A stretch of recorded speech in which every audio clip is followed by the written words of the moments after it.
Well, aren't you optimistic? That is the first thing that a woman said to me as I got on the elevator today. I was wearing very short shorts and a tank top and this jacket. And, it's Seattle in the late September, cooler temperature range. And my first response was to tell her, oh, hey, I'm going to work out, addressing the fact that, yeah, it's not the warmest day here, although it's not terribly cold. And she responded with, well, yeah, I never in a million years would wear that. And I wanted to tell you about this story because I'm wondering, what would you do if that was your first interaction with a stranger? Some woman you don't know, she happened to be elderly, on an elevator commenting about your appearance. I'm asking because what I did might surprise you. What I did was assumed she was trying to be nice to me. She was trying to connect with me. And so I just explained, oh yeah, I'm going to dance class and I sometimes think it's fun to dress sexy because it makes me feel better while I dance. And I saw her eyes kind of open and she got more engaged and told me about how she never really knows how to keep up with fashion these days and sort of laughed at herself. And it was a pleasant interaction for the next 20 seconds until we both got off the elevator. And then when I was in my car, I thought, that is a typical interaction for me, and I wanted to tell you about it because the way that I choose to engage with people, I think really creates a life where I get to be happy a lot of the time. And I'm guessing that many of you might have responded differently.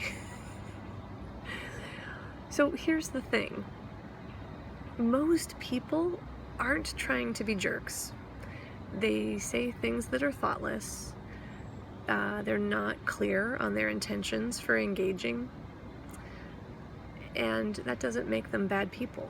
That just means they're not particularly skilled at social relating. They might be okay at it, and they might rub some people the wrong way, but they're not actually trying to be mean.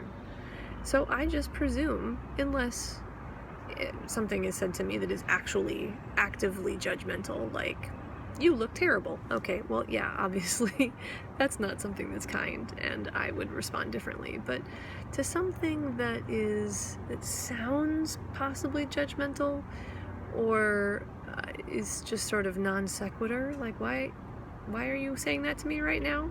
I have an acupuncturist who I have these big white boots I've been wearing in the wintertime, and I walked in and he goes, oh, those are big white boots. And I said, yep. Because I don't assume he's trying to judge me. He's just literally commenting on what's in front of him. And a lot of people do that because they don't really think about what they want from the interaction or how to get what they want. So I realized when I choose to see people as kind or good-hearted, even if how they've started an engagement with me doesn't seem like it, they almost always rise to the occasion. They almost always will smile more and step forward and engage with me as if they are good people. Because everybody wants to be seen as good people. Everybody wants to be that person. And I'm giving them an opportunity to be that. I don't do that just out of the goodness of my heart. I do it because it makes my life better.